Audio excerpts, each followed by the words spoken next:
마태복음 28장 18절에서 20절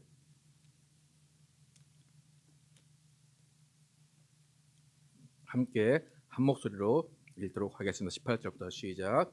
예수께서 나와 말씀하여 이르시되 하늘과 땅의 모든 권세를 내게 주셨으니 그러므로 너희는 가서 모든 민족을 제자로 삼아 아버지와 아들과 성령의 이름으로 세례를 베풀고 내가 너희에게 분부한 모든 것을 가르쳐 지키게 하라. 볼지어다 내가 세상 끝날까지 너희와 항상 함께 있으리라 하시니라. 아멘. 오늘도 예수님의 지상 명령을 가지고 전도자의 삶이 어떠한 것인가, 또 예수님의 제자로 살아가는 것이 어떠한 삶인가를 함께 나누도록 하겠습니다.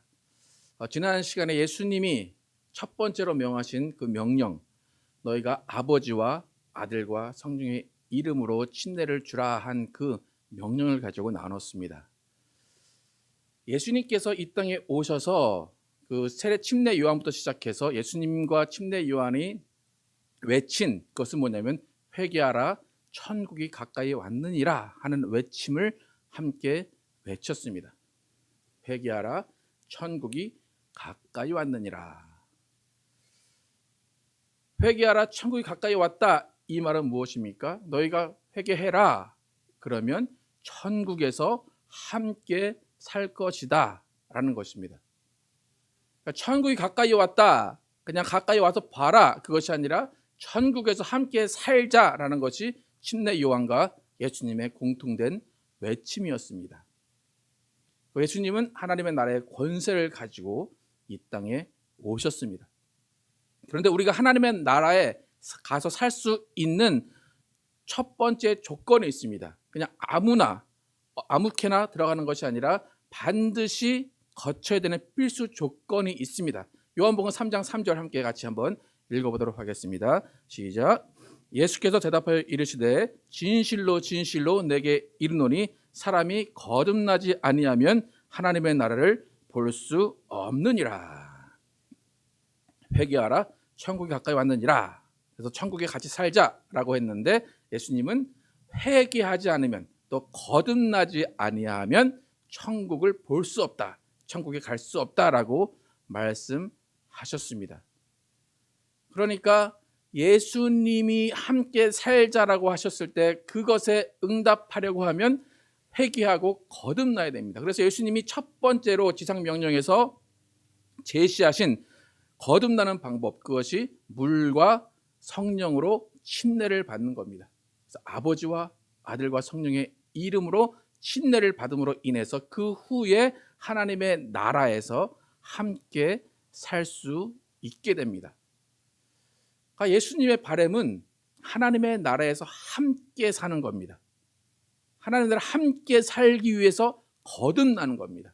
거듭난다는 것은 새 생명을 얻는다는 것입니다. 그러니까 우리가 시체랑 같이 살 수 없듯이 죽은 영혼과 살 수 없습니다. 하나님과 단절된 영혼은 살 수 없습니다. 그렇기 때문에 하나님께서 우리에게 주시는 명령, 예수님께서 우리에게 하시는 말씀은 뭐냐면 너희가 새 생명으로 나와 함께 살기 위해서 거듭나라는 것입니다. 그래서 우리가 침례를 받음으로 인해서 새 생명을 얻는 것입니다. 물에 들어갈 때 우리의 옛사람을 장사 지내고 물에 올라오면서 성령으로 새 사람을 입는 것입니다. 그래서 그 새 사람이 예수님과 함께 천국에서 사는 것입니다.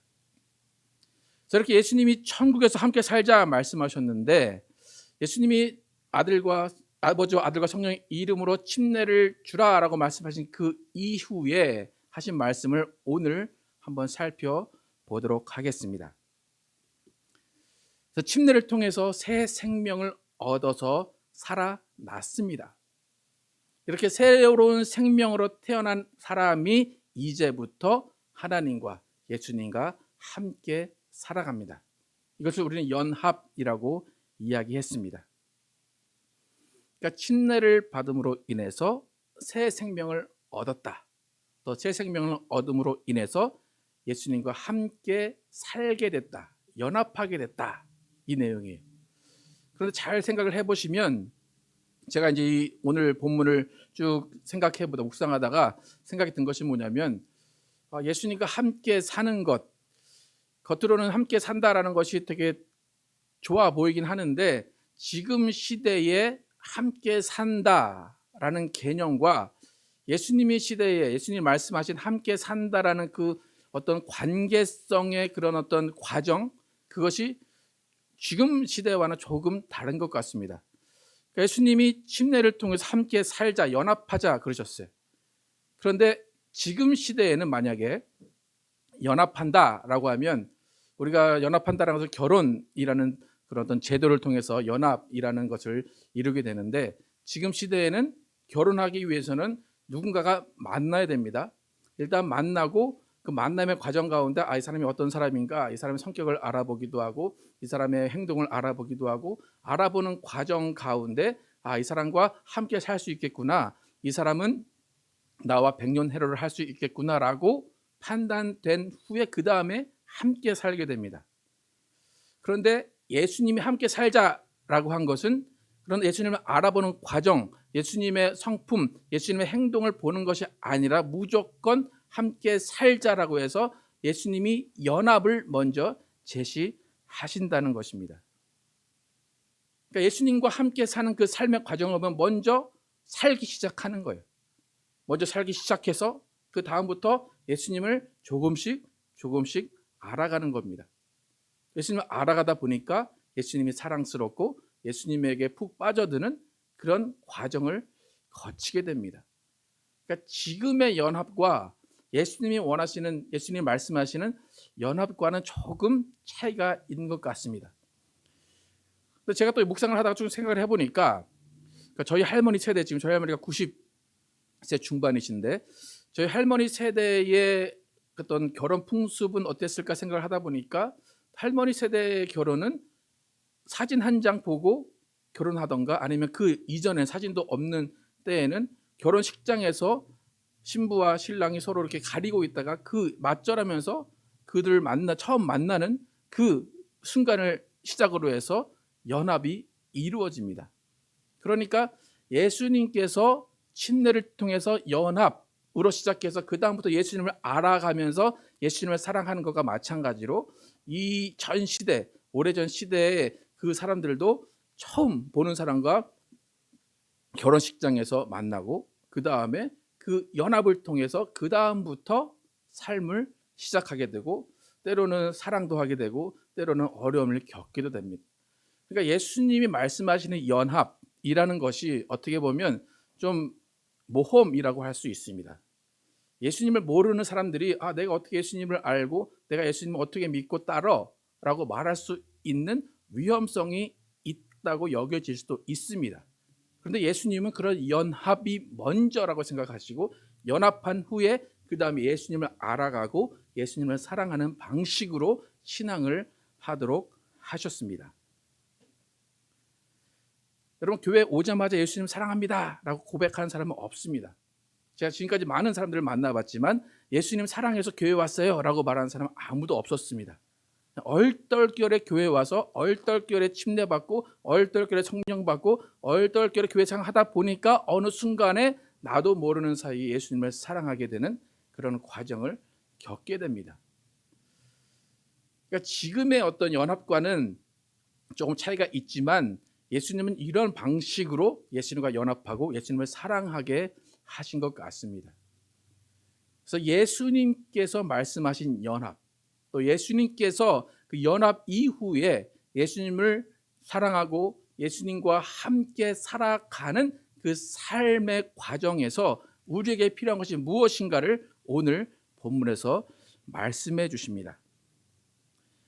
오늘 본문은 뭐냐면, 아버지와 아들과 성령의 이름으로 침례를 주고 그 다음에 하나님께서 우리에게 분부한, 예수님께서 우리에게 분부한 모든 것을 가르쳐 지키게 하라라는 겁니다.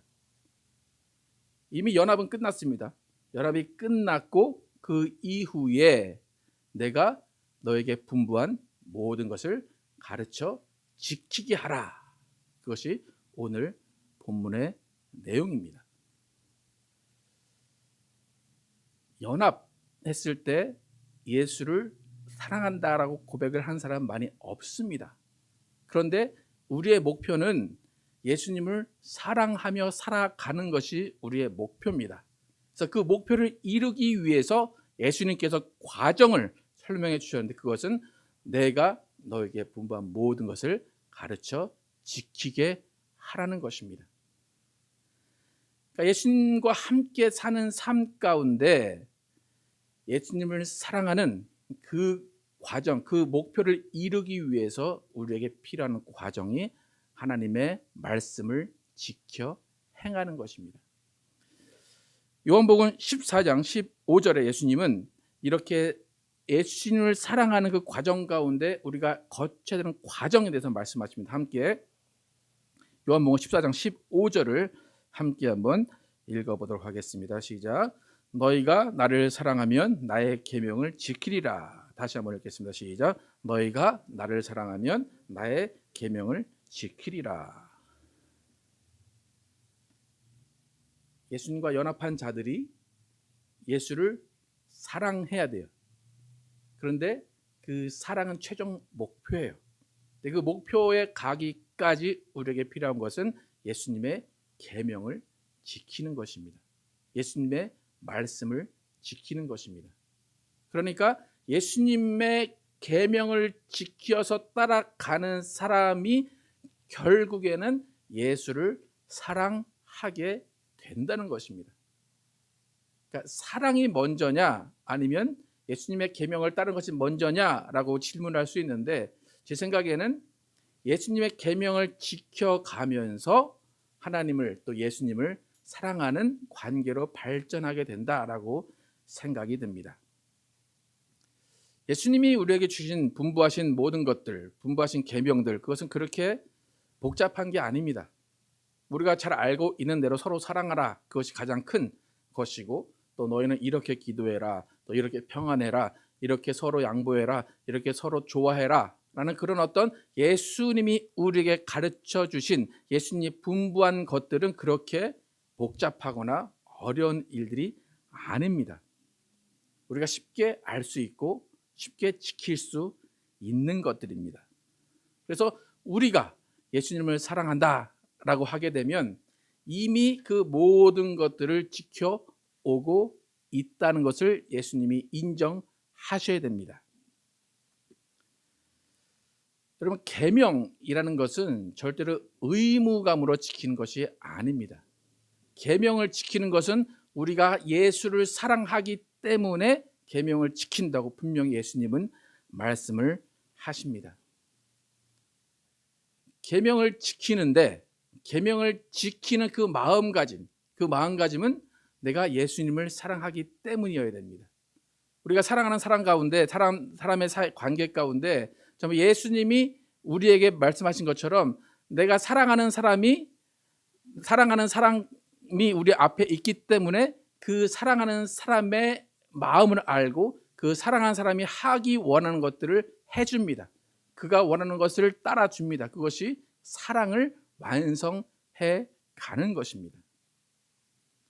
그래서 우리는 예수님이 우리에게 주신 계명들을 지키면서 그 계명을 따라가면서 그 사랑을 완성해 가는 것입니다. 여러분, 계명과 사랑한다, 또 계명을 지킨다, 이거 둘 중에 무엇이 더 중요할까 한번 생각을 해보시기 바랍니다. 어떤 사람은 이런 사람이 있습니다. 나는 예수님을 사랑합니다. 예수님을 누구보다 사랑합니다. 그렇게 말은 해요. 그런데 잘 보면 예수님의 계명을 지키지 않고 예수님의 말씀을 지키지 않습니다. 그러면서도 예수님을 사랑합니다 이야기합니다. 과연 그 사람이 예수님을 사랑하는 것일까? 또 반대로 어떤 사람은 예수님의 계명을 확실하게 지킵니다. 철저하게 지킵니다. 그래서 그 사람이 예수님을 사랑한다라고 생각했는데 막상 물어보니까 나는 예수님을 사랑하는 게 뭔지 잘 모르겠어요. 예수님이 나를 사랑하는지도 모르겠는데 그냥 나는 의무감으로, 책임감으로 예수님의 말씀을 지킵니다 하는 사람이 있습니다. 그럼 과연 그것이 예수님이 말씀하신 계명을 지켜라, 복종하라 라는 그 말씀대로 살고 있는 것인가 라는 것입니다.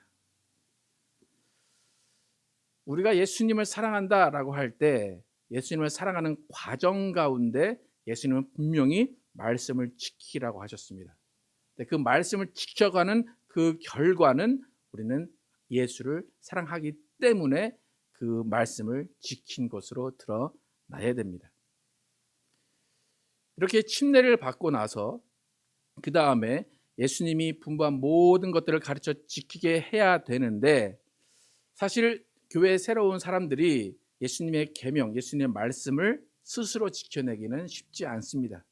그렇기 때문에 예수님께서 지상 명령으로 너희는 내가 분부한 모든 것을 가르쳐 지키게 하라 하면서 예수님 앞에 오는 새로운 사람들에게 말씀을 지키고 행할 수 있도록 도와주라, 그렇게 이야기를 하십니다. 이 가르쳐 지키고 행하게 하라, 이것은 영어로 번역을 하면 복종하게 하라, 그겁니다. 복종하게 하라.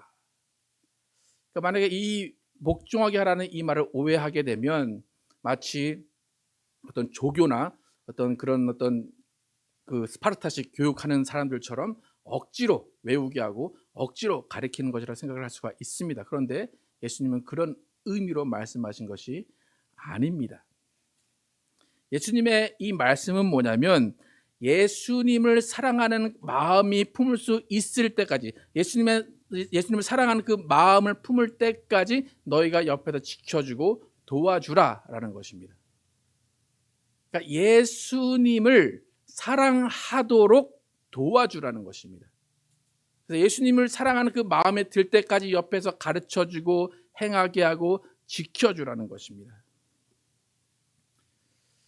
그렇다면 예수님이 우리에게 주신 지상 명령, 예수님이 분부하신 것은 많은 사람들에게 가서 예수님의 말씀을 가르치고 지키게 하는 것인데, 그 가르치고 지키게 하는 그 결과, 그 최종 목적은 예수님을 사랑하는 것인데, 그러면 그 사람들을 어떻게 사랑하게 할 수 있을까? 어떻게 예수님을 사랑하게 만들 수 있을까를 한번 살펴보도록 하겠습니다.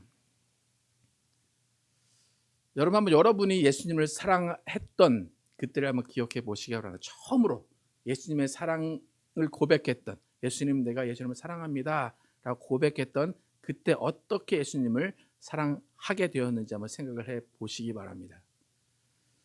우리가 결국에는 예수 믿지 않는 사람들을 교회에 오게 해서 그들도 예수를 사랑하게 해야 되는데, 과연 그들을 어떻게 예수를 사랑할 수 있도록 할 수 있을까? 그 방법은 예수님을 사랑한다라는 고백을 할 수 있도록 그들 마음 가운데 예수님의 사랑을 느끼게 해주는 겁니다. 아, 내가 예수님의 사랑을 받고 있구나, 내가 예수님의 사랑 가운데 있구나라는 것을 깨닫게 해주면 그들의 입에서 나는 예수님을 사랑합니다 라는 고백이 나오게 됩니다. 여러분, 남녀가 연인이 되는 과정을 한번 살펴보면 그냥 친구 관계 아니면 동료 관계, 그런 관계에 있던 사람들이 어느 한순간 어느 한쪽에서 나 너를 좋아해, 나 너와 좀 더 깊은 관계가 되고 싶어 라고 이야기하게 되면, 그 이야기를 들은 사람은 그 전까지는 아무 마음이 없다가, 혹은 그 마음이 어떤지 모르고 있다가 그 나는 너를 좋아해 라는 그 고백을 들은 다음에 그 사람을 바라보게 되면 그 사람을 향한 마음이 달라지게 됩니다. 아, 저 사람 나를 좋아하고 있구나 라는 그 말을 들었을 때 그 다음에 그 사람을 바라볼 때 마음이 달라진다는 것입니다. 예수님을 사랑한다는 고백을 우리 가운데 나오게 하는 것도 마찬가지입니다. 예수님이 나를 사랑하고 계시구나 라는 것을 느낀 다음에 예수님을 바라보면 그 다음에 예수님이 사랑스럽게 여겨진다는 것입니다. 그래서 우리가 해야 되는 일은 뭐냐면, 많은 사람들이 예수께 왔는데 그 사람들에게 예수님이 너를 사랑하셔 라는 것을 느끼게 해주는 것입니다. 절대로 혼자 놔둬서 네가 그냥 예수님의 사랑 느끼고 예수님의 말씀을 지켜 행해 라고 하는 것이 아니라, 함께 기도합시다, 함께 찬양합시다, 함께 예배합시다라고 하면서 예수님을 만날 기회를 만들어주는 것이고, 예수님의 사랑을 받는 그 공간을 만들어주는 것이고, 예수님과 함께 있는 시간을 만들어주는 겁니다. 그 시간 가운데 성령님이 함께 오셔서 그 사람 마음 가운데 예수님의 사랑을 느끼게 해주십니다. 그러면 그 예수님의 사랑을 느낀 그 사람은 입으로 예수님 사랑합니다 라고 고백할 수가 있는 것입니다. 그러니까 우리가 예수님 명령한 지상명령, 내가 너에게 분부한 모든 것을 가르쳐 지키게 하라, 그 명령을 따르는 것은 예수 믿지 않는 사람들에게 예수의 사랑을 보여주는 겁니다. 예수의 사랑을 느끼게 해주는 겁니다. 단순히 그것은 말씀을 주입해주고 말씀을 알게 해주고 외우게 하는 것이 아니라 예수님의 사랑을 그들에게 알려주고 그들이 예수님의 사랑을 뼈저리게 느끼게 하는 그것이 바로 내가 너에게 분부한 모든 것을 가르쳐 지키게 하라는 그 말씀에 순종하는 것입니다. 그러니까 여러분, 예수님의 지상명령, 내가 너에게 분부한 모든 것을 가르쳐 지키게 하라, 어떻게 해야 될까 고민하지 마시기 바랍니다. 어느 커리큘럼을 가지고 어느 책을 가지고 가르쳐 줄까 고민하지 마시기 바랍니다. 여러분 안에 있는 여러분 예수님의 말씀을 보여주면 됩니다. 여러분 가운데 살아계신 예수님을 보여주면 됩니다. 여러분이 체득하고 여러분이 마음 가운데 갖고 있는 말씀이 살아있음을 보여주면 됩니다. 그러면 예수님의 말씀이 그 안에도 들어가서 그 말씀을 지키기 원하는 마음이 생기고, 그 말씀을 지켜가면서 예수님이 나와도 함께 하시는구나, 예수님이 내게 말씀 주신 이것이 살아있구나를 느끼면서 결국에 예수님을 사랑하게 됩니다. 제가 미국 교회 예배를 매주 출석을 하는데, 그 미국 교회 예배를 출석을 하면 대부분 찬양이 한국 교회도 많이 부르는 찬양입니다. 그래서 번안곡도 많이 있고, 또 예전에 그 찬송가에 실려 있던 곡들도 많이 있기 때문에 대부분 많이 아는 곡인데, 간혹 가다가 잘 모르는 곡이 있습니다. 그래서 그런 곡들을 한국 찬송가를 찾아보는데 번역이 안 되어 있는 곡들이 꽤 많이 있습니다. 그래서 그 중에 하나가 Let Others See Jesus in You라는 제목의 찬양이 있습니다. Let Others See Jesus in You. 이게 직역을 하면 다른 사람들이 당신 안에 있는 예수를 보게 하십시오라는 찬양이에요. 나중에 제가 유튜브로 이제 올려놓을 텐데, 이 찬양을 들으면 여러분이 어떻게 전도자로 살아야 되는지, 어떻게 크리스찬으로 살아야 되는지를 한번 느낄 수가 있을 겁니다. 그래서 제가 가사를 준비해 왔는데 1절 가사를 보면, 이 죄의 세계를 통과하면서 다른 사람들은 당신의 삶을 볼 것입니다. 그래서 내면과 겉으로 드러남이 깨끗하고 순수해야 됩니다. 2절은 당신의 인생은 그들의 눈앞의 책입니다. 그들은 그것을 통해 읽습니다. 3절, 그런 다음 밤낮으로 그리스도를 위해 사십시오. 충실하고 용감하고 진실하며 잃어버린 사람들의 인생을 그리스도께 인도하십시오. 그래서 후렴은 다른 사람들이 당신 안에서 예수님을 보게 하십시오. 다른 사람들이 당신 안에서 예수님을 보게 하십시오. 이야기를 계속하고 충실하고 진실하십시오. 다른 사람들이 당신 안에서 예수님을 보게 하십시오라는 내용이에요. 그러니까 우리 안에 있는 예수 그리스도를 보여주라는 것입니다. 아까 2절에 당신의 인생은 그들의 눈앞에 펼쳐진 책입니다 라는 것이에요. 우리의 인생은 예수님의 말씀이 담겨져 있는 책이 되어야 된다는 것입니다. 내가 너에게 분부한 모든 것들, 그 모든 것들이 우리의 인생, 우리의 삶 가운데 들어 있어야 됩니다. 그 삶을 펼쳐 보여주는 것이 가르쳐 지키게 하라는 것입니다. 예수님이 우리에게 분부하신 것은 그저 공부하라는 것이 아닙니다. 우리 안에 예수를 모시고 우리 안에 예수의 사랑을 보여주라는 것입니다. 가르쳐 지키게 하라. 이것은 지식적인 것이 절대 아님을 기억하시기 바랍니다. 가르쳐 지키게 하라. 이것은 내 안에 살아있는 말씀을 보여주고 행함을 보여주는 것입니다. 여러분, 세상은 우리 안에 있는 예수를 봅니다. 세상은 우리에게 펼쳐진 책을 보게 됩니다. 세상은 우리가 어떻게 하나님을 사랑하는지, 어떻게 예수를 사랑하는지를 보게 됩니다.